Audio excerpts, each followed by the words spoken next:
Nadreen, आप देख रहे हैं क्राइम टाइम न्यूज। मैं हूं आपका दोस्त Qaiser Khan, bureau chief crime time news.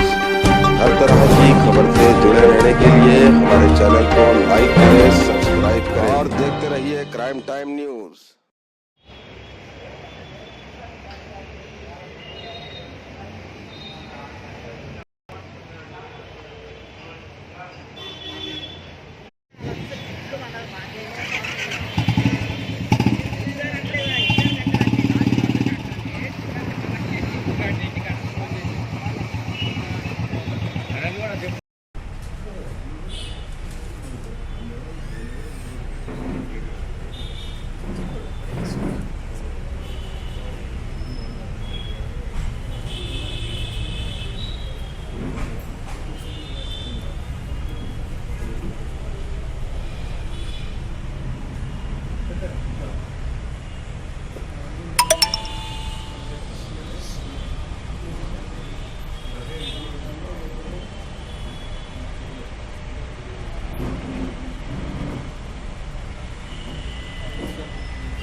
ఈరోజు ఉదయం 7 గంటలకు షాద్నగర్లోని బస్టాండ్ ఎదురుగా గల రాఘవేంద్ర టిఫిన్ సెంటర్ దగ్గర ఒక ముగ్గురు నేరస్తులు ఉన్నట్టు సమాచారం మేరకు సిసిఎస్ ఇన్స్పెక్టర్ కనకయ్య, తర్వాత మా సబ్ ఇన్స్పెక్టర్ వెంకటేశ్వర్లు, మా ఇన్స్పెక్టర్ శ్రీధర్ కుమార్, మరి టీం అందరు కలిసి పోయి పట్టుకోవడం జరిగింది. ముగ్గురు నేరస్తులు వాళ్ళు రుద్రాక్ష సీను, బొందు గోవిందు, పలుమూరు సంజీవరెడ్డి.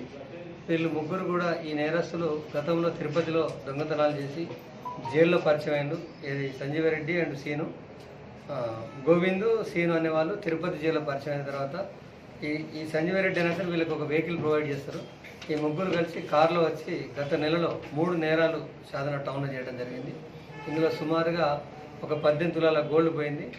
ఆ 3 నేరాలు కలిపి ఇప్పుడు రికవర్ అయింది 3,35,000 వర్త్ ప్రాపర్టీ, ప్లస్ వీళ్ళ దగ్గర ఒక కారు, మోటార్ సైకిల్ అన్నీ కూడా సీజ్ చేయడం జరిగింది. వీళ్ళు వైజాగ్లో మరి తిరుపతిలో కూడా ఒక 8 నేరాలు చేసినట్టు ఒప్పుకున్నారు. వైజాగ్ అండ్ తిరుపతి పోలీసులకు కూడా ఇన్ఫర్మేషన్ ఇవ్వడం జరిగింది. ఓకే సార్, ఇప్పుడు ఎవరెవరిది రికవరీ అయింది సార్, ఏమన్నా తెలిసిందా? ఇప్పుడు మనకు సుమారుగా 5.5 తులాల గోల్డ్ రికవర్ అయింది, 35,000 క్యాష్ రికవర్ అయింది, ఒక మోటార్ సైకిల్, ఒక కార్. రిమైనింగ్ ప్రాపర్టీ ఇంకొక అతను ఉన్నాడు, అతను దొరికిన తర్వాత మీ దగ్గర